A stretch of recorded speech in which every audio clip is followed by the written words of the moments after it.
100కు పైగా దీర్ఘకాలిక సమస్యలకు ఎటువంటి ఆపరేషన్ దుష్ప్రభావాలు లేకుండా హోమియోపతి చికిత్స. ఈ మధ్య కాలంలో సొంత వైద్యాలు అనేవి చాలా ఎక్కువగా పెరిగిపోయాయి. ఒక యూట్యూబ్లో చూడడం కానివ్వండి, ఎక్కడైనా ఒక చిన్న వీడియో చూసేసి అవన్నీ ఫాలో అవుతున్నారు. ఈ మధ్యకాలంలో వేరుశనగల్ని విరివిగా తీసుకునే వాళ్ళు ఉన్నారు, దానివల్ల ఫ్యాట్ వస్తుంది, ఇది ఫ్యాట్ కంటెంట్ అని అవాయిడ్ చేసే వాళ్ళు ఉన్నారు. మనం ఏదైనా ఎలా తీసుకుంటే మంచిది? లిమిటెడ్గా తీసుకుంటే మంచిదా, డైలీ తీసుకుంటే మంచిదా, ఎలా యూస్ చేస్తే మంచి ఆరోగ్యకరమైన ప్రయోజనాలు ఉంటాయి? వేరుశనగలు ఏదైతే ఉందో పూర్వకాలం నుంచి తీసుకునే వాళ్ళమని మీరు చెప్పారు, కరెక్ట్. ఎలా తీసుకునే వాళ్ళం? ఉడకబెట్టి తినేవాళ్ళం, లేదా నిప్పుల పైన కాల్చి పేనం పైన వేయించుకొని తినేవాళ్ళం. వారంకి ఒకసారి, 3-4 డేస్కి ఒకసారి.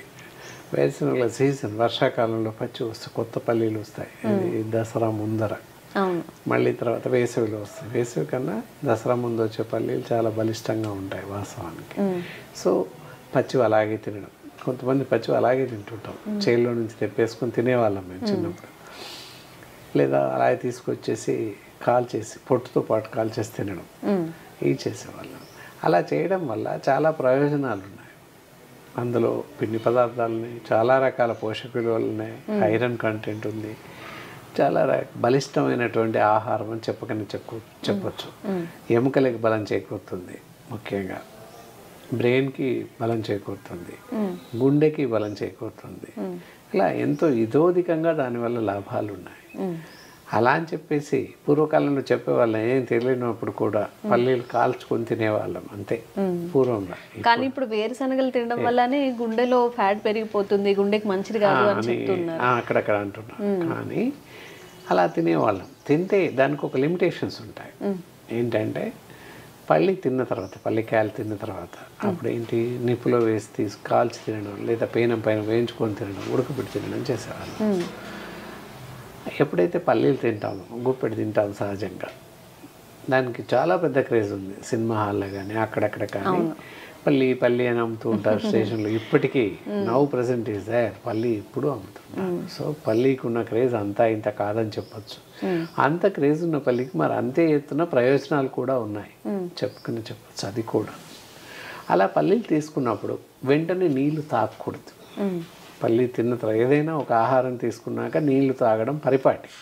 కానీ ఎప్పుడైతే పల్లీలు వేయించి తీసుకోవడం, లేదా ఇంకో రకంగా తీసుకోవడం వల్ల దాని తర్వాత వెంటనే నీళ్లు తాగకూడదు.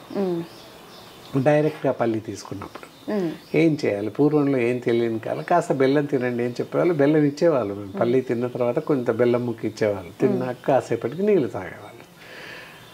ఆ వెంటనే నీళ్లు తాగడం, ఇతరత్రా చేయడం వల్ల పైచేంజ్ చేస్తుంది అని చెప్పేవాళ్ళు. అంటే వికటిస్తుంది, దానివల్ల కొంత కొన్ని దురదృష్టకరమైన లక్షణాలు కనిపిస్తాయని చెప్పేసి, దుష్ఫలితాలు కల్పిస్తాయని చెప్పేసి దాని అంతరార్థం అన్నమాట. తెలియకపోయినా అప్పుడు చెప్పేవాళ్ళు, బాగుంటుంది ఇలా చేయండి అని చెప్పేవారు, అలా చేసేవాళ్ళం అంతే. ఇప్పుడు ఏమైంది, ప్రతి దానిలో పల్లీలు వేస్తున్నారు. దాదాపుగా వీక్లీ 1 or 2 times పల్లి వాడుతున్నాం, నిరవధికంగా వాడుతున్నాం.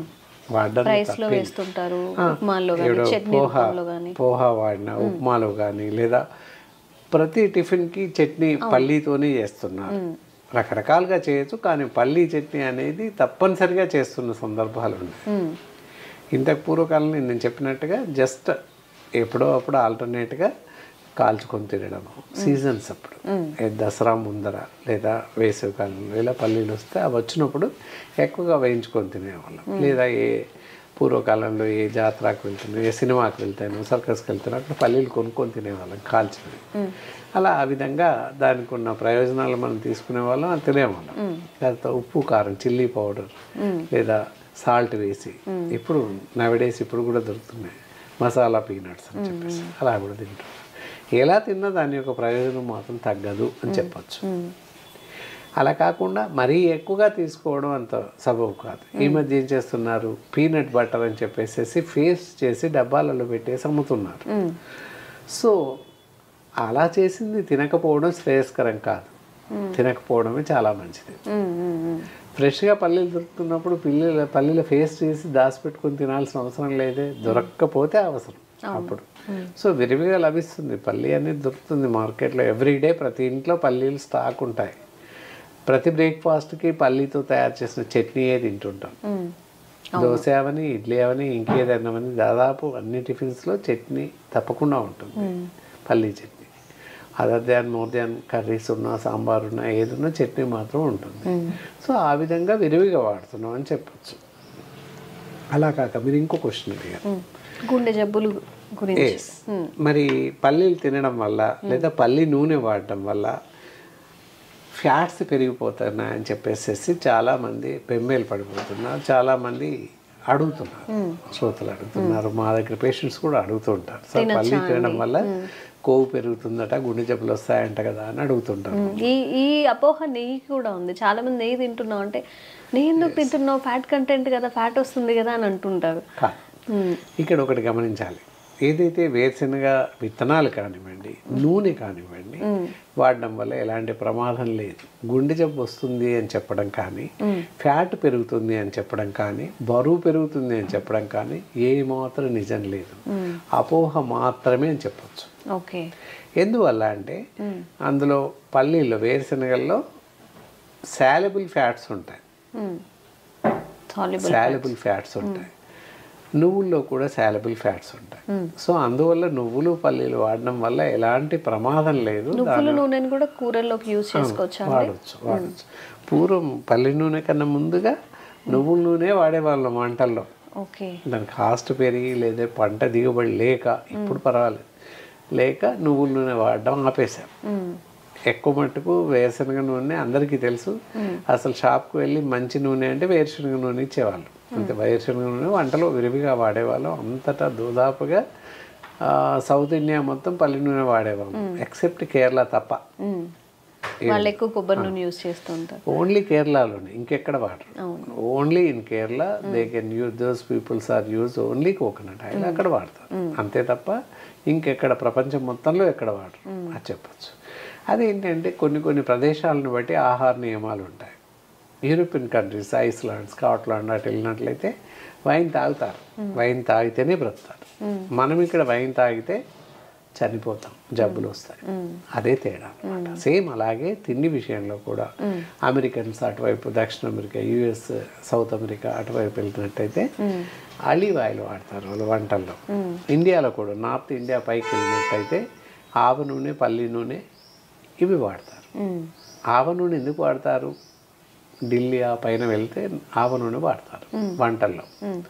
అదే వాడరు ఒక సీజన్లో, ఒక 4 months ఆవ నూనె వాడతారు, 4 months నువ్వుల నూనె వాడతారు, 4 months శనగ నూనె వాడతారు.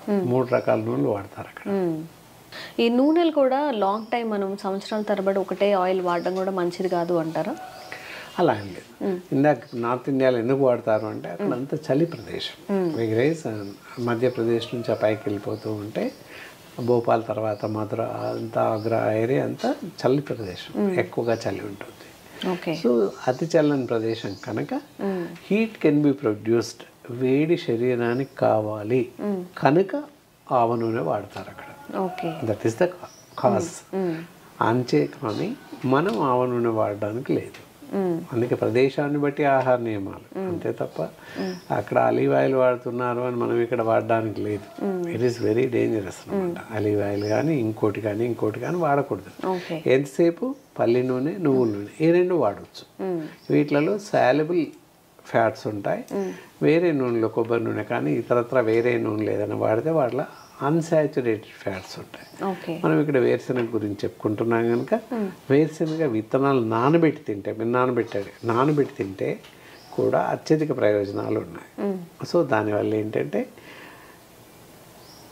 కండర పుష్టి బాగా జరుగుతుంది, బ్రెయిన్ పవర్ బాగా పెరుగుతుంది, నర్వస్ సిస్టమ్ బాగా పనిచేస్తుంది, ముఖ్యంగా నరాలు స్ట్రెంగ్త్ అవుతాయి, స్ట్రెంగ్త్ బిల్డప్ అవుతుంది.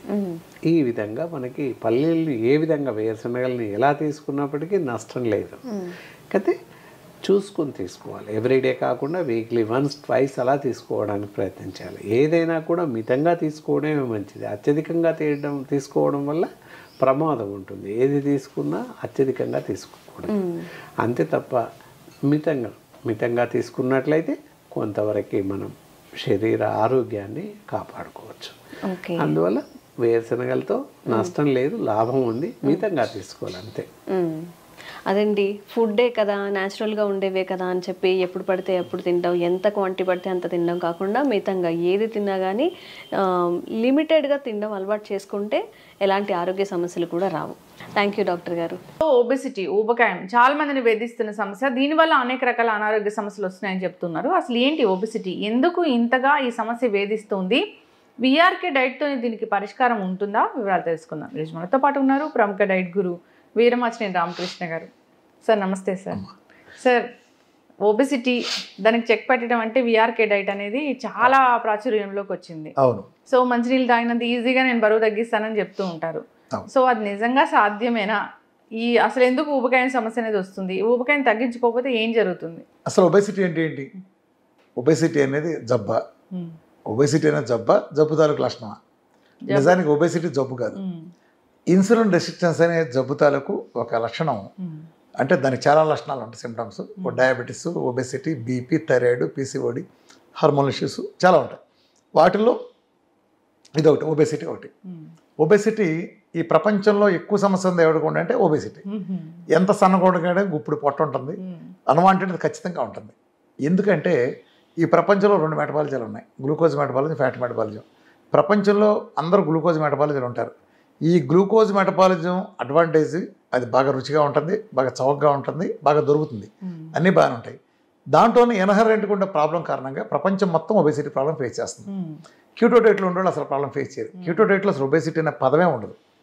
ఓన్లీ ఇప్పుడు ఎస్కిమో వాళ్ళు ఉంటారు, అసలు వాళ్ళకి ఒబెసిటీ అనే పదమే ఉండదు. లేదా హార్డ్గా ఉండి కొండలెక్కి దిగేవాళ్ళు ఇలాంటి వాళ్ళు కూడా ఉండదు. మితంగా తినే కొన్ని సెక్షన్లు ఉంటాయి, వర్గాలు, వాళ్ళకు ఉండదు. ఒబెసిటీ ఎవరికి ప్రాబ్లం అంటే గ్లూకోజ్ మెటబాలిజం ఉండే దరిద్రం ఏంటి?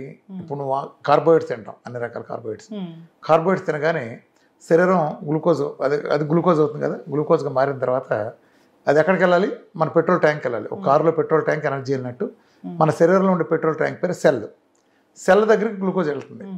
నిజానికి గ్లూకోజ్ లోపలికి వెళ్ళాలి, వెళ్ళదు. ఎందుకు వెళ్ళదంటే సెల్ అనేది ఫ్యాట్తో తయారు చేసి ఉంటుంది.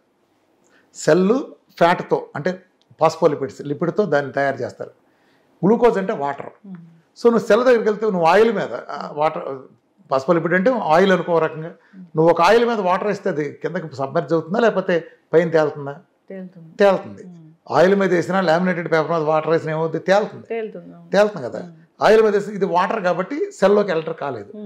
సో అది ఎంటర్ కావడం కోసం ప్రకృతి చేసిన ఏర్పాటు ఏంటంటే ఒక డోర్. ఇప్పుడు నీ గదిలోకి రావడానికి డోర్ ఎలా ఉందో ఆ డోర్ ఒకటి ఉంటుంది, అంతే కదా. గ్లూకోజ్ వెళ్ళటం కోసం, ఆ వాటర్ అయిన గ్లూకోజ్ వెళ్ళటం కోసం ప్రత్యేకంగా డోర్ ఉంటుంది. ఆ డోర్ పేరు రిసెప్టర్. ఆ డోర్కు తాళం పెట్టి ఉంటుంది. నువ్వు గ్లూకోజ్ అడిగినంత మాత్రం వెళ్ళదు. ఆ తాళం ఎక్కడ ఉంటుంది? వేరే గదిలో, ప్యాంక్రాస్ అనే గదిలో బీటాసస్ అనే టేబుల్ మీద ఆ తాళం తయారవుతుంది. ఎంత సైజు తాళం తయారవుతుంది? ఇక్కడ నువ్వు 2 ఇడ్లీ తింటే 2 ఇడ్లీ సరిపడా గ్లూకోజ్ నీ సెల్ బయట వెయిట్ చేస్తుంది కదా లోపలికి వెళ్ళడానికి, దానికి తగినంత తాళం తయారవుతుంది అక్కడ. నువ్వు 10 ఇడ్లీ తింటే నువ్వు 10 ఇడ్లీ గ్లూకోజ్ సరిపడా ఇన్సులిన్ అనే తాళం అక్కడ తయారవుతుంది. సో ప్యాంక్రాస్లో, బీటాసస్లో తయారైన ఆ తాళాన్ని తీసుకొచ్చి నువ్వు ఇక్కడ తీసుకొస్తే, ఈ తాళం తరపు తీస్తే అప్పుడు గదిలోకి, అంటే మన సెల్ అనే పెట్రోల్ ట్యాంక్లోకి వచ్చి అది ఇన్సులిన్ అది 2 డిస్పోజ్ అయ్యి నువ్వు ఇక్కడ తీసుకున్నది గ్లూకోజ్ ఏటీపీ అనే శక్తిగా మారి అది మనకి శరీరం నడవడానికి ఉపయోగపడుతుంది. ఇది గ్లూకోజ్ మెటబాలిజం. ఇది ఒబెసిటీ అంటే ఏంటంటే ఇవాళ మిగతా కాకుండా ఓన్లీ ఒబెసిటీకి పరిమితం అవుదాం. ఒబెసిటీ అంటే ఏంటంటే ఇప్పుడు సెల్, కారు పెట్రోల్ ట్యాంక్ అన్నాను కదా, సెల్ అనేది పెట్రోల్ ట్యాంక్ ఒక కెపాసిటీ ఉంటుంది, 20 లీటర్లు 10 లీటర్లు. అట్లానే మన శరీరానికి కూడా ఒక కెపాసిటీ ఉంటుంది. పెట్రోల్ ట్యాంక్, సెల్ అనే దానికి దీనికి ఒక కెపాసిటీ ఉంటుంది. ఉదాహరణకి నీ కెపాసిటీ అంటే 6 ఇడ్లీ తింటే నీ సెల్ నిండిపోయింది అనుకో, అది నీ కెపాసిటీ. నాకు అది పెద్ద ఉంటుంది, నీకంటే పెద్ద ఫ్రేమ్ కదా. మన కెమెరామెన్కి 4 ఉండొచ్చు, ఉదాహరణ చెప్తాను.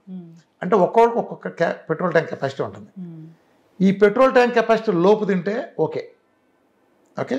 మన పరిస్థితి ఏంటంటే ఈ కార్బోహైడ్రేట్లు రుచిగా ఉంటాయి కాబట్టి, కార్బోహైడ్రేట్స్ చాలా రుచిగా ఉంటాయి కాబట్టి మనం ఆ సెల్ నిండిన తర్వాత కూడా ఎక్కువ తింటాం. తినేది పొట్టలోకి వెళ్తుంది, రక్తంలో ద్వారా కలిసి పొట్టలో ఉంటుంది కదా, పొట్టలో తర్వాత సెల్లోకి వెళ్తుంది, రక్తంలోంచి తర్వాత సెల్లోకి వెళ్తుంది కదా. సో నీకు పొట్ట పెద్దది కాబట్టి ఇంత పెద్దదైనా వస్తుంది కాబట్టి నువ్వు ఎంతదైనా పడుతుంది. కానీ నువ్వు ఎంతదైనా పెట్రోల్ ట్యాంక్ కెపాసిటీ ఉంటుంది కదా. నువ్వు ట్యాంక్ కెపాసిటీ 20 లీటర్లు పెట్రోల్ అయినప్పుడు నువ్వు 40 లీటర్లు కొట్టించలేవు. నువ్వు కక్కుర్తిపడి ఒక బిర్యానీ ఆర్డర్ వెళ్ళావు, ఒక కక్కుర్తిపడి బిర్యానీ సగానికి నీ కడుపు నిండిపోయినప్పటికీ మిగతా సగాన్ని కడుపు నిండినా నువ్వు 600 పెట్టి కొన్నావని ఒకటి, చాలా రుచిగా ఉందని ఒకటి బలవంతాన్ని ఎక్కిస్తావు. సో నీ సెల్ కెపాసిటీ ఎంత? అది ఇడ్లీతో మొదలు పెడదాం. ఇప్పుడు నువ్వే ఉన్నావమ్మా, నీ సెల్ కెపాసిటీ 6 ఇడ్లీ అనుకో, నువ్వు 6 ఇడ్లీ తింటే 6 ఇడ్లీ సరిపడా గ్లూకోజ్ వస్తుంది, 6 ఇడ్లీ సరిపడా ఇన్సులిన్ వచ్చి లోపల పంపుతుంది. ఇప్పుడు నువ్వు కక్కుర్తితో 10 ఇడ్లీ తిన్నావు, అప్పుడు సెల్ తెరుచుకుంటుంది, 10 ఇడ్లీ సరిపడా ఇన్సులిన్ తయారవుతుంది. నీ సెల్ తలుపు తీస్తారు తాళం తీసి, కానీ సెల్లో ఖాళీ ఎంత ఉంది? 6 ఇడ్లీ సరిపడా ఉంది. అప్పుడు నీ బయట ఎంత మిగిలిపోతుంది? 4 ఇడ్లీ సరిపడా గ్లూకోజ్, 4 ఇడ్లీ సరిపడా ఇన్సులిన్ మిగిలిపోతుంది. సో శరీరంలో ఉండే రూల్ ఏంటంటే నీ శరీరంలో లీటర్ రక్తానికి 1 గ్రాము మించి షుగర్ ఉండకూడదు. మన శరీరంలో ప్రతి లీటర్ రక్తానికి 1 గ్రాము మించి షుగర్ ఉండకూడదు. సో నీ ఒంట్లో 5 లీటర్ల రక్తం ఉందనుకో ఉదాహరణకి, సో 5 లీటర్లు అంటే 5 గ్రాముల షుగర్ మించి ఉండకూడదు. కానీ మనం 100 గ్రాముల షుగర్ ఎక్సెస్ ఉందనుకో రక్తంలో, అలా ఉండటానికి వీల్లేదు. వీలైనప్పుడు డిస్పోజ్ చేయాలి. ఎవరు డిస్పోజ్ చేయాలి? గ్లూకోజ్ని డిస్పోజ్ చేసే బాధ్యత ఇన్సులిన్ది. సో కాకతాళీయం ఏంటంటే ఇన్సులిన్ గ్లూకోజ్ని సెల్లో పంపించడం, అంటే గ్లూకోజ్ని సెల్లో పంపించే విధి మాత్రం కాకుండా దానికి ఇంకొక పని కూడా ఉంది. It's a fat storing hormone, it's a mother of fat. అంటే మన శరీరంలో మనం తినే అయ్యే ప్రతి కొవ్వుని తయారు చేసేది ఇన్సులిన్. ఇన్సులిన్తో కొవ్వు తయారవుతుంది. సో ఎక్సెస్ ఇన్సులిన్, నీ రక్తంలో గ్లూకోజ్ ఉంది కదా, ఇప్పుడు ఆ రక్తంలో దాని పక్కనే ఇన్సులిన్ కూడా రెడీగా ఉంటుంది. 200 యూనిట్లు గ్లూకోజ్ ఎక్సెస్ ఉందంటే నీ రక్తంలో సెల్ పరిధి దాటి దాంతోపాటు ఇన్సులిన్ కూడా ఉంది కదా, ఈ ఇన్సులిన్ ఏం చేస్తుందంటే నీ లివర్ని ఆదేశించి దీన్ని ట్రైగ్లిజరైడ్స్ అనే ఫ్యాట్ కింద మార్చమంటుంది. ట్రైగ్లిజరైడ్స్ అనే ఫ్యాట్ కింద మార్చమంటుంది. సో ఎందుకు మార్చమంటుంది? నువ్వు ఎక్సెస్ గ్లూకోజ్ తిన్నావు, ఎక్సెస్ గ్లూకోజ్ని గ్లూకోజ్ పరిణతి దాయచ్చుగా, ఎందుకు ఫ్యాట్గా మార్చమంటున్నావు? అర్థమైంది? ఎందుకు ఫ్యాట్గా మార్చమంటే ఫ్యాట్కు మైలేజ్ ఎక్కువ. ఇప్పుడు నీ చేతిలో బ్లాక్ మనీ దాచుకున్నా ఒక బీరువా ఉంది, ఒక బ్లాక్ మనీ దాయాలి, బోల్డ్ డబ్బు ఉంది, నువ్వు అందులో 100 కాగితం దాస్తావా 500 కాగితం దాస్తావా? 100 ఎందుకు దాయు? తక్కువ వాల్యూ కాబట్టి. 100 కాగితం 500 కాగితం పట్టడానికి ఒకే ప్లేస్ ఉంటుంది, కానీ 500 కాగితం వాల్యూ ఎక్కువ. సో రేపు నువ్వు తిరిగి విత్డ్రా చేస్తున్నప్పుడు 500 కాగితం వచ్చే వాల్యూ వేరు. అర్థమైందా? అలానే ఫ్యాట్కి వచ్చే క్యాలరీలు 9 ఉంటాయి, గ్లూకోజ్కి వచ్చేటప్పుడు 3.5 ఉంటుంది. కాబట్టి దాచేటప్పుడు మనం స్టోర్ చేసి జిప్ చేసి ఫైల్ దాస్తాం కదా కంప్యూటర్లో ఫైల్ కంప్రెస్ ఫార్మాట్లో, అలా ఇది గ్లూకోజ్ని కంప్రెస్ ఫార్మాట్గా చేసి, అంటే అటెండి మనం జిప్ చేసినట్టు చేసి ఒక ట్రైగ్లిస్ అనే దానిగా పడేస్తుంది. ఎక్కడ దాస్తుంది? శరీరానికి కారుకి ఎలా ఒక పెట్రోల్ ట్యాంక్ ఉంటుందో డిక్కీ కూడా అలా ఉంటుంది కదా, అలానే మన శరీరానికి పెట్రోల్ ట్యాంక్ ఎలా ఉంటుందో ఫ్యాట్ దాయటానికి డిక్కీ కూడా ఉంటుంది. దాన్ని ఎడిపోస్ టిష్యూ అంటాం, ఫ్యాట్ టిష్యూ. ఆ ఫ్యాట్ టిష్యూలోకి అందులో లివర్ తీసుకెళ్ళి పడేస్తుంది. అర్థమైందా? ఇక్కడే ఇందాక నేను పెట్రోల్ ట్యాంక్ కెపాసిటీలు తేడా ఉంటాయని చెప్పాను. నీకో పెట్రోల్ ట్యాంక్ కెపాసిటీ 6 ఇడ్లీ ఉంటే నాకు 10 ఉంటే, మన కెమెరామ్యాన్ 4 ఉంటే, ఎట్లా డిఫరెంట్గా ఉంటాయి కదా. అలానే నీ ఫ్యాట్ సంచికి కూడా కెపాసిటీ ఉంటుంది. ఫ్యాట్ దాసే సంచి డిక్కీ ఉంది కదా, డిక్కీలు కూడా కారులో కెపాసిటీలు ఉంటాయి కదా, తేడాలు దీనికి కూడా ఉంటుంది. ఉదాహరణకి నీకు 10 కిలోలు సరిపడా ట్యాంక్ ఉందనుకో, 10 ఫ్యాట్ దాసే స్టోరేజ్ పాయింట్ ఉంది, నాకు 50 ఉంది. ఓకే, నాకు 50 ఉంది, మన కెమెరామ్యాన్కి 20 ఉంది అనుకో, ఉదాహరణ చెప్తాను. సో మన ముగ్గురు ఒకే చోట కూర్చుని రోజు ఎక్సెస్ తింటున్నాం గ్లూకోజ్. నువ్వు ఎక్సెస్ తిన్న గ్లూకోజ్ కాస్త అది ఫ్యాట్ కింద మారుతుంది, ముగ్గురికి ఒకే రోజు మారుతుంది. ఇలా ముగ్గురు తింటున్న ప్రాసెస్లో ఒక 4 ఏళ్ళు గడిచినాయి ఇలా. సో ముగ్గురం 10 కిలోలు బరువు పెరిగాం. రోజు మనం ఎక్సెస్ గ్లూకోజ్ తింటున్నాం, ఆ గ్లూకోజ్ ముగ్గురికి సమానంగా ఫ్యాట్ కింద మారుతుంది. అంటే లివర్ని ఆదేశించి మన ఇన్సులిన్ ఫ్యాట్ కింద కన్వర్ట్ చేసి అందులో పడేస్తారు. సో ఇప్పుడు 10 కిలోలు ముగ్గురు నిండాం. నీ కెపాసిటీ ఎంత? నీది కెపాసిటీ 10 కిలోలు, ఫ్యాట్ స్టోరేజ్ కెపాసిటీ 10 కిలోలు. రోజులాగానే ముగ్గురం 10 కిలోలు నిండిపోయినప్పుడు మనం ముగ్గురం తిన్నాం. సో నీకు అర్థం కావడానికి 10 గ్రాములు సరిపడా ఫ్యాట్ వచ్చింది, గ్లూకోజ్ నిల్వ ఉంది. అప్పుడు నువ్వు పక్కన ఉండే దాని పక్కన ఇన్సులిన్ ఉంటుంది కదా, అదేంది రోజు చెప్పినట్టే లివర్ దీన్ని తీసుకెళ్ళి కన్వర్ట్ చేసి పడాయని చెబుతుంది రోజులాగా. లివర్ అక్కడ కన్వర్ట్ చేయాలంటే నింపేసావుగా 10 కిలోలు, నింపేసావు ఆల్రెడీ. నింపేస్తే ఎక్కడ దాస్తుంది? దాయలేవు కదా. దాయలేనప్పుడు ఏం జరుగుతుంది? లివర్ ఏం చేయాలి? చేతులు ఎత్తేస్తున్నప్పుడు నీ రక్తంలో గ్లూకోజ్ ఉంది కదా, ఎక్కడ ఉంది? అది నీ రక్తంలో ఉంది గ్లూకోజ్. అర్థమైంది? చేతులు ఎత్తేసినప్పుడు ఏం చేయలేదు, ఏం చేస్తుంది? ఇప్పుడు ఫ్యాట్ సంచి ఖాళీ ఉంటే దాస్తుంది, ఫ్యాట్ సంచి నింపేసావు ఆల్రెడీ, నీ కెపాసిటీ అయిపోయిందిగా, ఇక వెళ్ళి దాయటానికి లేదు కాబట్టి లివర్ ఏం చేయదు. ఇన్సులిన్ మాట లివర్ వినాలి, కానీ ఇనే సీన్ లేదు. సీన్ లేనప్పుడు ఏమవుతుంది? ఆటోమేటిక్గా లివర్ ఆపేస్తే ఎక్కడదక్కడే ఉంటుంది. అంటే సెల్ బయట గ్లూకోజ్, రక్తంలో ఉండే గ్లూకోజ్ అక్కడే ఉంటుంది. మామూలుగా అయితే కన్వర్ట్ వెళ్ళిపోవాలి. అదే టైప్ 2 డయాబెటీస్. సెల్ తినే పరిధి దాటి తిన్నదంతా అది పక్కన రక్తంలో ఉంటే అది ఉండకూడదు కాబట్టి దాని పక్కన ఉండే ఇన్సులిన్ అనే హార్మోన్ను లివర్ను ఆదేశించి మన శరీరంలో ఉండే ఎడిపోస్ టిష్యూలో ఫ్యాట్ కింద దాస్తే ఆ ఫ్యాట్ కెపాసిటీ అయిపోయినాక మన శరీరంలో మిగిలిపోతుంది, బ్లడ్లో మిగిలిపోతుంది. అది ఏమి చేయలేదు చేతులు తెచ్చినప్పుడు దాన్నే మనం టైప్ 2 డయాబెటీస్ అంటాం. నాకు 170 ఉంది 180 ఉంది అంటామే, అదే నీ రక్తంలో ఉండేది ఆ సెల్ నిండిపోయినప్పుడు జరుగుతుంది. వీళ్ళు ఇది టైప్ 2 డయాబెటీస్. టైప్ 2 డయాబెటీస్లో నీ రక్తంలో గ్లూకోజ్ హై అంటారు కదా, రక్తంలో quality high glucose, it is nothing but high insulin. పక్కన జోడుకురాలు కారుకు ముందు చక్రాలు వెనక చక్రాలు వచ్చినట్టు ఈ పక్కన ఇన్సులిన్ ఉంటుంది కదా, అది అంటే నువ్వు టైప్ 2 డయాబెటీస్ని హై గ్లూకోజ్ అన్నావంటే it is nothing but high insulin కూడా కదా. మరి హై ఇన్సులిన్ నాడికి లో చేయడానికి ఇన్సులిన్ తీసేసే మార్గం చూడాలి, కానీ ఇది తగ్గాలంటే ఇది కూడా తగ్గాలి ఇన్సులిన్. మళ్ళీ నువ్వు ఇన్సులిన్ చేస్తావేంటి? బుద్ధి ఉందా? జ్ఞానం ఉందా? జ్ఞానం ఉందా? అల్లోపతిక్ వాళ్ళు ఆ మందులు ఇచ్చి చేసేదంతా ఇన్సులిన్ పెంచటం. అరే ఎందుకురా, అక్కడ ఆల్రెడీ ఇన్సులిన్ ఎక్కువై కదా నీ టైప్ 2 డయాబెటీస్ అంటే. సరే ఇది నేను టైప్ 2 డయాబెటీస్ సబ్జెక్ట్ కాదు కాబట్టి ఇది చెప్పలేదు. ఒబేసిటీ అంటే అది. సో నీ పరిద్దాడి తింటే ఆ నిండుతుంది చూసా ఫ్యాట్ అది. ఇక్కడ మన ముగ్గురు ఉదాహరణ చెప్పినప్పుడు నువ్వు డయాబెటీస్ అయిపోయావు, కానీ మేమిద్దరం మిగిలాం కదా. కెమెరామాన్కి 20 కిలోల బరువులో 10 కిలోలు నిండింది, 50% ఉంది. ఇంకా నాకు 50 కిలోల్లో 10 కిలోలు నిండింది, ఇంకా 40 ఉంది, 20% అయింది. నీకు 100% నిండిపోయింది. సో నువ్వు జరిగిన రోజున మేమిద్దరం కూడా ఫ్యాట్ ఎక్సెస్ తింటాం కదా గ్లూకోజ్. ఆ గ్లూకోజ్ రక్తంలో ఉన్నప్పుడు మా ఇన్సులిన్ ఆదేశించితే అది ఫ్యాట్ కింద కన్వర్ట్ చేస్తుంది. ఎందుకని? మాకు ఉందిగా, మాకు ఇంకా ఫ్యాట్ కెపాసిటీ ఉందిగా. సో మా బొజ్జలు పెరుగుతూ ఉంటాయి. ఓ 4 ఏళ్ళు గడుస్తాయి, మేమిద్దరం ఇంకో 10 కిలోలు పెరుగుతాం. కెమెరామెన్ నేను 10 కిలోలు పెరుగుతాం. నువ్వు అక్కడి నుంచి టాబ్లెట్లు పెంచుకుంటూ వెళ్తావు. నీ ప్రమోషన్ ఇక్కడ కాదు, నువ్వు నీ ఎడిపోస్టిస్ నిండిపోయింది, వచ్చినట్టు పాడైపోతుంది. అర్థమైందా? సో ఈ దాయటం అనేది సెల్ ఇన్సైడ్ కూడా జరుగుతుంది. అదంతా వేరే సబ్జెక్టు, పెద్ద సబ్జెక్టు లేనట్లేదు. ఎప్పుడైతే ఈ ఒబేసిటీ ఇప్పుడు అతనికి ఉంది కదా, ఇంకో 4 ఏళ్ళు సరిన తర్వాత మేమిద్దరం 20 కిలోలు పెరిగాం. సో 20 కిలోలు అతని కెపాసిటీ అయిపోయింది, నాకు ఇంకా 30 ఉంది, మా నాటికి 20 నిండిపోయింది 100%. ఎప్పుడు అతను మళ్ళీ తింటాడు, ఎక్సెస్ తింటాడు, మేము ఇద్దరు తింటాం. ఇప్పుడు అతనికి ఎక్సెస్ గ్లూకోజ్ రక్తంలో ఉంటుంది, దాని పక్కన నుండి ఇన్సులిన్ అతని లివర్ని ఆదేశించి తయారు చేయమంటుంది. అదేమంటుంది పోరా అంటుంది. ఎంత చేయడానికి అక్కడ లేదుగా, నింపేసాడు 20 కిలోలు. అర్థమైందా? నువ్వైనా 4 ఏళ్ళకి డయాబెటీస్, 4 ఏళ్ళకి మన డయాబెటీస్ అయ్యేటప్పుడు నేనవలా నేను ఇంకా ఒబేసిటీలోనే ఉన్నా. ఎందుకు? నాకు ఇంకా 30 కిలోలు ఉంది. అర్థమైందా? ఒబేసిటీ ఉన్నాడికి ఎవడైతే లావు ఉంటాడో ఆ డయాబెటీస్ రావడం చాలా తక్కువ. డయాబెటీస్ ఒబేసిటీ అనేది డయాబెటీస్ ప్రాబ్లం ఎవరికి వస్తుందంటే ఎవడైతే బక్కగా ఉంటాడో వాళ్ళలో 90% మంది డయాబెటీస్ రిస్క్ ఉంటుంది, అన్ని రిస్కులు ఉంటాయి. సో లావు వాడికి డయాబెటీస్ రిస్క్ చాలా తక్కువ. 100 కిలోలు 150 కిలోలు ఉంటాడు, ఆడి షుగర్ చాలా తక్కువ ఉంటుంది. ఎందుకని? ఆడి ఫ్యాట్ అంతా వెళ్ళిపోతుంది కదా, ఆడికి ఫ్యాట్ రూపాన్ని కన్వర్ట్ అయిపోతుంది కదా. As long as you have full capacity, అంటే నీకు ఆ కెపాసిటీ అంతా ఫ్యాట్ సంచలక ఉన్నప్పుడు నువ్వు ఫ్యాట్ లావు పెరుగుతూ వెళ్తావు తప్ప మారదు. సో ఇది పోవాలంటే ఒకే ఒక్క మార్గం వీఆర్కే డైట్. ప్రపంచం అంతా ఎక్కడ సంకరం అయిపోయిందంటే నువ్వు గ్లూకోజ్ ఇస్తావు, గ్లూకోజ్ మెటబాలిజం ఉండగా నీ ఫ్యాట్కి యాక్సెస్ ఉండదు. ఇప్పుడు తీయాలి, నువ్వు ఫుడ్ తగ్గించినా నీకు యాక్సెస్ ఉండదు. ఎందుకని? నువ్వు 10 ఇడ్లీ తినేదాన్ని రోజు ఫుడ్ తగ్గించి 2 ఇడ్లీ ఇచ్చినా 2 ఇడ్లీ పక్కన ఇన్సులిన్ ఉంటుందిగా. ఇప్పుడు ఒక్కొక్క పిల్ల ఉంది, ఒక్కొక్క అక్కడ ఉంది, గెడ్డివాన్ దగ్గర ఒక్కొక్క పిల్లల్ని పెట్టింది. నువ్వు వెళ్ళి పిల్లలు తెచ్చుకోవాలనుకున్నావు, కుక్క అక్కడ పాలు ఇస్తావు, వెళ్ళి తెచ్చుకుంటావా? కుక్క వెలుగు పిల్లని తెస్తావా? చంపేస్తుంది. సో నువ్వు కుక్కని పిల్లని ఎప్పుడు తేగాలో, కుక్క అక్కడ లేకపోతే తేగాలి. ఇప్పుడు ఆ కుక్క భోజనం చేయడానికి పక్కన 2 బజార్ రాత్రికి వెళ్ళింది, పిల్ల ఏం లేదు, నువ్వు వెళ్ళి తెచ్చుకోగలవు కదా. అలా చేస్తేనే కుక్క అక్కడ లేకుండా, తల్లి కుక్క లేకున్నప్పుడు మాత్రమే నువ్వు పిల్లని తేగలవు. అట్లనే దాన్ని అనాలజీని సేమ్ అనాలజీ శరీరానికి అన్వయించుకుంటే ఫ్యాట్కి తల్లి ఎవరు? ఇన్సులిన్. ఇన్సులిన్ ఉన్నంత వరకు నిన్న తినేస్తే సంపాదన బారేస్తుంది. నువ్వు దాన్ని చేయాలంటే ఆ తల్లి కుక్కను అక్కడ మాయం చేసినట్టు ఇక్కడ తల్లి ఇన్సులిన్ మాయం చేయాలి. ఇన్సులిన్ ఎందుకు వస్తుంది? నువ్వు గ్లూకోజ్ తింటేనే వస్తుంది.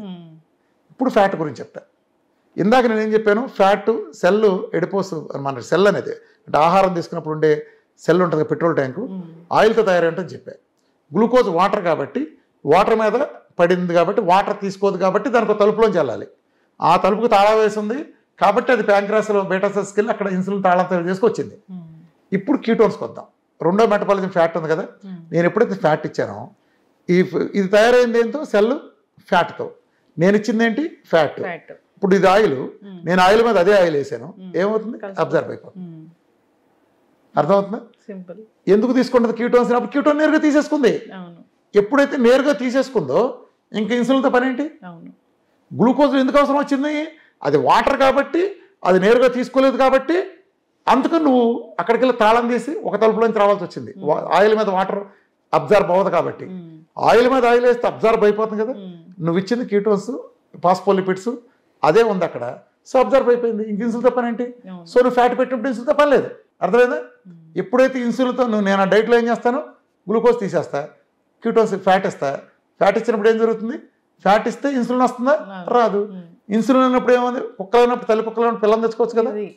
అంటే ఇంకా డీటెయిల్ కావాలంటే నేను దీని అంతా రామకృష్ణ, అంటే ఇది మన సమయ పరిమితి ఉండగా నేను ఎక్కువ చెప్పలేను. ఇది ఒబెసిటీ కాన్సెప్ట్. దీనికి సంబంధించి పూర్తి వీడియో వివరాలు చూడాలంటే విఆర్కే ఎక్స్క్లూజివ్ నా ఛానల్లో 3 గంటల వీడియో అరటిపండు వచ్చిన, నేను 3 గంటలు ఇక్కడ చెప్పలేను మళ్ళీ. సో అరటిపండు వచ్చినట్టు దీని చరిత్ర అంతా ఇది అల్లోపతి వాళ్ళు మన చెల్లో పెట్టిన కాలీఫ్లవర్లో ప్రజలకు నిజమైన సైన్స్, డయాబెటీస్ మీద లక్షల రీసెర్చ్ పేపర్లు వేశారు. మొత్తం దొంగ సైన్స్, ప్రజలను మోసం చేసి మన ఎప్పటికీ డయాబెటిక్ పేషెంట్ ఉండి డయాబెటీస్ గురించి ఆ ఊపకాయల నుంచి చూసావా. అల్లోపతిక్లో షుగర్ తగ్గదు కానీ మందు కనిపెడతాను కదా, ప్రజలు కూడా జాగ్రత్తగా. బీపీ చచ్చే వరకు తగ్గదు కానీ దానికి మందు ఉంది. థైరాయిడ్ చచ్చే వరకు వేసుకోవాలంటారు కానీ దానికి మందు ఉంది. గ్యాస్ చచ్చే వరకు తగ్గదు కానీ ఒక మందు వేసుకోమంటారు. నువ్వు ఏదొచ్చినా చచ్చే వరకు వేసుకోమంటారు కదా. స్టాటిన్లు, కొలెస్ట్రాల్ అన్ని అన్నిటికీ తగ్గనాటికి అన్ని తెలిసినా కూడా జీవితాంతం వాడాలి మందులు ఇస్తున్నారు కదా. మరి ఒబెసిటీకి మందులు ఎందుకు ఇవ్వట్లేదు? మోసం చేయటం కుదరదు కాబట్టి, వాటిల్లో మోసం చేయడం కుదురుతుంది కాబట్టి. నీకు 300 షుగర్ ఉంటే నీకు ఇన్సులిన్ ట్యాబ్లెట్ ఇస్తే 390కి వస్తుంది. 210 ఎక్కడికి వెళ్ళింది? అది నిజంగా పోయి ఉంటే నువ్వు మసాలా ట్యాబ్లెట్ వేయవసరం ఎక్కడికి పోలా, రక్తంలో కనిపించకుండా మోసం చేశారు. నేను బీపీ అనేది తాత్కాలికంగా మిమ్మల్ని ఆ మోడల్ తగ్గించరు, చెవిలో పూలెట్టు మనం మోసం చేస్తారు. మెయింటెనెన్స్ కంట్రోల్ అని పచ్చాబద్ధం. ఒబేసిటీలో అక్కడ కుదరదు. ఇప్పుడు నీకు తగ్గిందని మోసం చేయడానికి రిపోర్ట్, ఇప్పుడు నీకు షుగర్ అంటే 300ది రక్తంలో టెస్ట్ చేస్తారు కాబట్టి, ఆర్గాన్లో టెస్ట్ చేయరు కాబట్టి నేను మోసం చేశారు. ఇక్కడ నీ జాకెట్ సైజ్ తగ్గాలి, నీ ప్యాంటు నడుము సైజ్ తగ్గాలి, బొగ్గలు తగ్గాలి, అవి కనిపిస్తాయిగా, వాళ్ళు చూపించలేరుగా, సిమ్టమ్ కనిపించదుగా. అందుకని దీంట్లో మోసం చేయలేరు కాబట్టి వాళ్ళకి ఒబేసిటీ అంటే నమస్కారం పెట్టి ఊరుకుంటారు. అట్లానే కొంతమంది మాయగాళ్ళు ఈ మధ్య ఒబేసిటీ తగ్గడానికి షుగర్ తగ్గడం మందులు ఇస్తున్నారు. నేను హెచ్చరిస్తాను అందరినీ, చచ్చూరుకుంటారు. వీళ్ళు గ్లూకోజ్ని రాగానే యూరిన్లో పంపించడానికి కొన్ని దరిద్ర కొట్టు మందులు ఇస్తున్నారు, కొత్తవి వచ్చినాయని. వీళ్ళు పెద్ద మోసగాళ్ళు, వీళ్ళు తీగ కౌరులు చెప్తా చేసే మోసగాళ్ళు. వాళ్ళకి తెలిసి ఏం జరుగుతుందో అలా కరిగిపోతారు. మజిల్ తినేస్తుంది. అసలు సిస్టమ్, ప్రకృతి పెట్టిన సిస్టమ్ వ్యతిరేకం. వీళ్ళు ప్రకృతి నుంచి మొత్తం సిస్టమ్ వ్యతిరేకమే. అలోపతిక్ మోడల్ ఎలా ఉంటుందంటే నీ లివరు కొలెస్ట్రాల్ తయారు చేస్తుంది, వీడు దౌర్భాగ్యం మందు ఇచ్చి లివర్ కొలెస్ట్రాల్ చేయకుండా ఆపేస్తాడు. అలానే నీ గ్లూకోనియోజన్స్ ప్రాసెస్లో నువ్వు ఇప్పుడు మాట్లాడేటప్పుడు మన లివర్లో దాచుకున్న స్టోరేజ్ నుంచి గ్లూకోజ్ కన్వర్ట్ అవ్వాలి. ఈ దౌర్భాగ్యం డయాబెటీస్ మందులు ఇచ్చి దాన్ని అలా చేయకుండా ప్రకృతి ఏదైతే ఇలా బతకండి అని మనం ఆదేశించి మన మహిళలను సెట్ చేసిందో ఆ విధానాలను కట్ చేసేస్తారు. ప్రకృతి వ్యతిరేకంగా వెళ్తారు. అందుకే వాళ్ళు ఇన్ని రకాల దరిద్రాలు వస్తున్నాయి. ముఖ్యంగా ఎవరైనా సరే మీకు డాక్టర్లు మీకు ప్రజలను హెచ్చరిస్తున్నా, మీ శరీరం తగ్గుతుందని మీరు గనక మీకు ఆ ఇచ్చే దరిద్రపు కొట్టు మందులు మీరు వేసుకున్నారా, మీ జీవితం సర్వనాశనం పోతుంది. సంసారం చేయడానికి కూడా పనికిరారు, గుర్తుపెట్టుకోండి. మజిల్ తినేస్తుంది, అసలు నపుంసకత్వం వస్తుంది, ఎందుకు పనికిరారు. అతి తక్కువ కాలంలో మీకు ఆర్గాన్ దెబ్బతిని సచ్చూరుకుంటారు. మీరు గుర్తుపెట్టుకోండి, అది బయటకు కూడా రాలేరు, అది ఒక విషవలయం. ఇప్పుడు వీళ్ళు ఏం చేస్తారంటే కొంతమంది బేరేటర్ కంటే పూర్తిగా కొంతమంది చేయించుకోవట్లేదని కొత్త వ్యాపారం మొదలుపెట్టారు. ఇది చాలా తప్పు, ప్రజల పట్ల చాలా ద్రోహం. అది వాళ్ళు తెలిసి కావాలని మోసం చేస్తారు. అందుకే పబ్లిక్గా కూడా చెప్పరు వాటి గురించి. మాది వచ్చింది సెమిసార్ చెప్తారు, చెప్పరు. పెద్ద మోసగాళ్ళు. వాళ్ళకి చెప్పేది ఏంటంటే అది వేసుకుంటే 2% హెచ్బిఎంసీ తగ్గుతుంది, అది వేసుకుంటే అద్భుతమైన చెప్తారు. అట్లా ట్యాబ్లెట్ వేసుకుంటే ఆ 2% హెచ్బిఎంసీ 5-6 నెలలు పడితే తగ్గుతుందని పెద్ద పెద్ద సంస్థలు పెద్ద మాయగాళ్ళు తెల్లకోట్లు వేసుకొని చెప్తూ ఉంటారు. మీరు నమ్మమాకండి. హెచ్బిఎంసీ 2% ఏమో, మనం డైట్ చేస్తే ఒక్క నెలలో 10% తగ్గుతుంది. ఒక్క నెలలో 10%, 15-16 ఉండేది 4-5కి వస్తుంది. నేను 100 చూపిస్తాను టెస్ట్ మనీలు కావాలంటే. ఈ మాయగాళ్ళ వల్ల పడమాకండి, ప్రజలను హెచ్చరిస్తున్నా. అసలు మందు కనిపెట్టలేరు. కనిపెట్టేది ఎలానంటే ప్రకృతి విరుద్ధంగా చేస్తారు. మజిల్ పోయి సర్వనాశనం అవుతారు. గుర్తుపెట్టుకోండి, సమస్త రోగాలకి కిడ్నీలు ఫెయిల్ అవుతాయి, లివర్లు ఫెయిల్ అవుతాయి, హార్ట్ ఫెయిల్యూర్ వస్తుంది. ఇది వాళ్ళకి తెలుసు, అయినా ఆ మోసగాళ్ళు ఇస్తూనే ఉంటారు. కేవలం అలాంటి అంటే చూడటానికి ట్యాబ్లెట్ వేసుకుని తగ్గితే బాగుంటుందిగా, విఆర్కే డైట్ చేస్తే మళ్ళీ కొబ్బరి నూనె తాగి మాంసాలు తిని అలా ఉండే బదులు ట్యాబ్లెట్ వేసుకుని బిర్యానీ తినచ్చు అనుకుంటారు. సర్వనాశనం అయిపోతారు. మీకు పోయేది మజిల్, దాంట్లో సైన్సే లేదు. ఖచ్చితంగా సార్. సో ఫ్యాట్ తోనే కట్ చేస్తారు, ఇది విఆర్కే డైట్ స్పెషాలిటీ. సో అసలు ఎందుకో చెప్పాగా, ఫ్యాట్ ఇస్తేనే తగ్గుతుంది. ఫ్యాట్ ఇచ్చినప్పుడు లేనప్పుడు యాక్సెస్ ఉంటుంది. నువ్వు పొట్టలోంచి ఫ్యాట్ తీయాలనుకో, తల్లి ఉండదు కాబట్టి నేను ఫ్యాట్ తీయగలుగుతాను. అందుకే నా పొట్టలో కరుగుతుంది. విఆర్కే డైట్ చేస్తే 150 కిలోలు 200 కిలోలు 50-60 కిలోలు ఎడ తగ్గుతున్నారు. నేను ఫ్యాట్ ఇస్తున్నా కాబట్టి ఆ ఫ్యాట్ నేరుగా వెళ్తుంది కాబట్టి అక్కడ ఇన్సులిన్ ఉండదు. ఇన్సులిన్ తల్లి కాపాడలేదు కాబట్టి నేను ఆహారంలో ఎలాగో డెఫిసిట్ ఇస్తా, ఆ డెఫిసిట్ నీ బొద్దలోకి తెచ్చుకుంటుంది. అక్కడ నీకు డైట్లు, కడుపు మార్చే డైట్లు, చిట్కాలు చెబుతూ ఉంటారు ఫ్యాట్ తగ్గడానికి. వీళ్ళందరూ ఆశ్రమాలు చెప్పి ఈ కొన్ని పౌడర్ ప్రొడక్ట్లు ఉంటాయి, సర్వనాశనం అయిపోతారు. అవన్నీ మీ బేసల్ మెటబాలిక్ రేట్ని కట్ చేసి, అంటే మీరు తినే కెపాసిటీ మీ సెక్రటరీని సంకనాకించి తగ్గిస్తారు. సో ఈ ఆశ్రమాల్లో చేరితే తేనెలు తాగేస్తాం, నీళ్లు తాగేస్తాం అంటారే, బిఎంఆర్లు సంకనాకిపోతే గుర్తుపెట్టుకోండి. వీళ్ళంతా చేసేది మన ఏదో మార్చి పచ్చి కూరగాయలు పెట్టి ఏదో ఐదు తినిపించి అంటారు. పచ్చి మోసం, బేసల్ మెటబాలిక్ రేట్ కట్ అవుతుంది. ఈ మోసాల గురించి తెలవాలంటే వీఆర్కి ఎక్స్క్లూజివ్ సంపూర్ణ అవగాహన వీడియో ఉంది, ప్రతి ఒక్కళ్ళు ప్రజలు చూసి తీరాల్సిందే. ఎస్, ఖచ్చితంగా సార్. Thank you. చాలా చక్కటి ఇన్ఫర్మేషన్ అండి. సో వెయిట్ తగ్గాలనుకునే వాళ్ళు ఒకసారి కాంటాక్ట్ చేయాలని కోరుకుందాం. ధన్యవాదాలు.